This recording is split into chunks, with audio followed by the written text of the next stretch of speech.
Texas school shooting kills 18 children.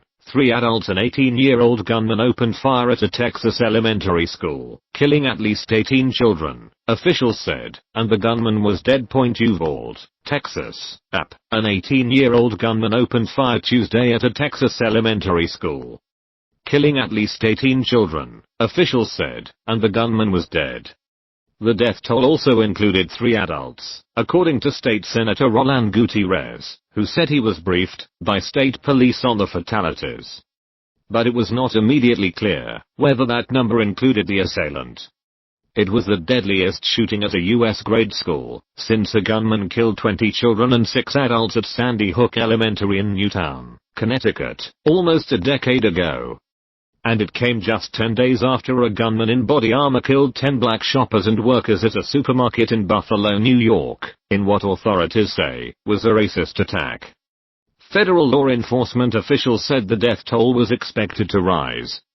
They spoke on condition of anonymity because they were not authorized to release investigative details. The gunman entered Robb Elementary School in Uvalde with a handgun and possibly a rifle, Governor Greg Abbott said. Officials did not immediately reveal a motive, but the governor identified the assailant as Salvador Ramos, and said he was a resident of the heavily Latino community about 85 miles, 135 kilometers, west of San Antonio. A border patrol agent who was nearby when the shooting began rushed into the school without waiting for backup and shot, and killed the gunman, who was behind a barricade, according to a law enforcement official speaking on condition of anonymity, because he was not authorized to talk about it. The agent was wounded, but able to walk out of the school, the law enforcement source said. Abbott said the shooter was likely killed by police officers, but that the events were still being investigated. The school district's police chief, Pete Arredondo, said that the attacker acted alone. The massacre of young children was another gruesome moment for a country scarred by an almost ceaseless string of mass killings at churches, schools, and stores. And the prospects for any reform in the nation's gun regulations seemed at least as dim as in the aftermath of the Sandy Hook deaths. The gunman in Uvalde shot and killed, horrifically, incomprehensibly, 14 students, and killed a teacher, the governor said, adding that 2 officers were also wounded, but were expected to survive. Pray for the lost, their families, and Uvalde, San Antonio Mayor Nirenberg said in a tweet.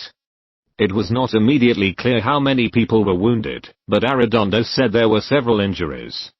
Earlier, Uvalde Memorial Hospital said 13 children were taken there. Another hospital reported a 66-year-old woman was in critical condition. Robb Elementary School has an enrollment of just under 600 students, and Arredondo said it serves students in the 2nd, 3rd and 4th grade. He did not provide ages of the children who were shot. This was the school's last week of classes before summer break.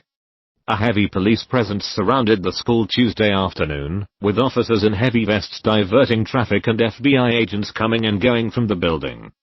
White House Press Secretary Karine Jean-Pierre said President Joe Biden was briefed on the shooting on Air Force One as he returned from a 5-day trip to Asia. Biden was scheduled to deliver remarks Tuesday evening at the White House. Uvalde is home to about 16,000 people, and is the seat of government for Uvalde County. The town is about 75 miles, 120 kilometers, from the border with Mexico. Robb Elementary is in a mostly residential neighborhood of modest homes. The tragedy in Uvalde was the deadliest school shooting in Texas history, and it added to a grim tally of mass shootings in the state that have been among the deadliest in the U.S. over the past 5 years. In 2018, a gunman fatally shot 10 people at Santa Fe High School in the Houston area. A year before that, a gunman at a Texas church killed more than 24 people during a Sunday service in the small town of Sutherland Springs. In 2019, another gunman at a Walmart in El Paso killed 23 people in a racist attack. The shooting came days before the National Rifle Association annual convention was set to begin in Houston.